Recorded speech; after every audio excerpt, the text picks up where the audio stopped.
अगर आपके पास एक घर है लेकिन आप किसी वजह से वहां नहीं रहते, क्या आपको उसके ऊपर टैक्स देना पड़ेगा? बजट 2025 ने हाउस प्रॉपर्टी टैक्सेशन में नया बदलाव लेके आए हैं। अगर आप अपनी प्रॉपर्टी में नहीं रहते और दूसरी जगह रेंटेड या पेरेंटल हाउस में रहते हैं, तो गवर्नमेंट मान लेती थी कि आपने वो घर किसी को किराए पे दिया है। आपको नोशनल रेंट डिक्लेयर करना पड़ता था, चाहे आपने घर रेंट पे दिया हो या नहीं दिया हो। इस पे टैक्स भी लगता था, जो अनफेयर था। बजट 2025 ने ये प्रॉब्लम सॉल्व कर दी है।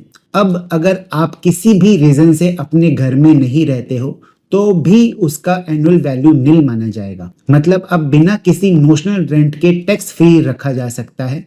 ये रूल सिर्फ to self occupied house properties के ऊपर अप्लाई होगा।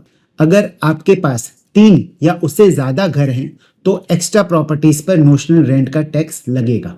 तो अगर आप अपने घर में नहीं रहते थे और अननेसेसरी टैक्स देने की टेंशन ले रहे थे, तो अब टेंशन फ्री हो जाइए। बजट 2025 ने आपका प्रॉब्लम सॉल्व कर दिया है। ऐसे ही और इंपॉर्टेंट टैक्स अपडेट्स के लिए मुझे फॉलो करें और इस वीडियो को जरूर शेयर करें।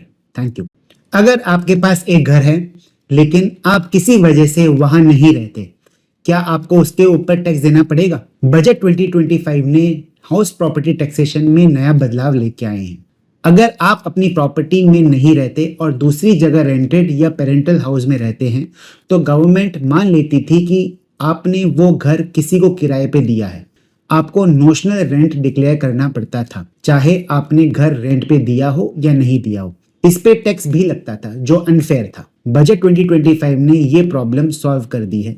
अब अगर आप किसी भी रीजन से अपने घर में नहीं रहते हो, तो भी उसका एनुअल वैल्यू नील माना जाएगा। मतलब अब बिना किसी नोशनल रेंट के टैक्स फ्री रखा जा सकता है। ये रूल सिर्फ to self occupied house properties के ऊपर अप्लाई होगा। अगर आपके पास 3 या उससे ज्यादा घर हैं, तो एक्स्ट्रा प्रॉपर्टीज पर नोशनल रेंट का टैक्स लगेगा। तो अगर आप अपने घर में नहीं रहते थे और अननेसेसरी टैक्स देने की टेंशन ले रहे थे, तो अब टेंशन फ्री हो जाइए। बजट 2025 ने आपका प्रॉब्लम सॉल्व कर दिया है। ऐसे ही और इंपॉर्टेंट टैक्स अपडेट्स के लिए मुझे फॉलो करें और इस वीडियो को जरूर शेयर करें। Thank you.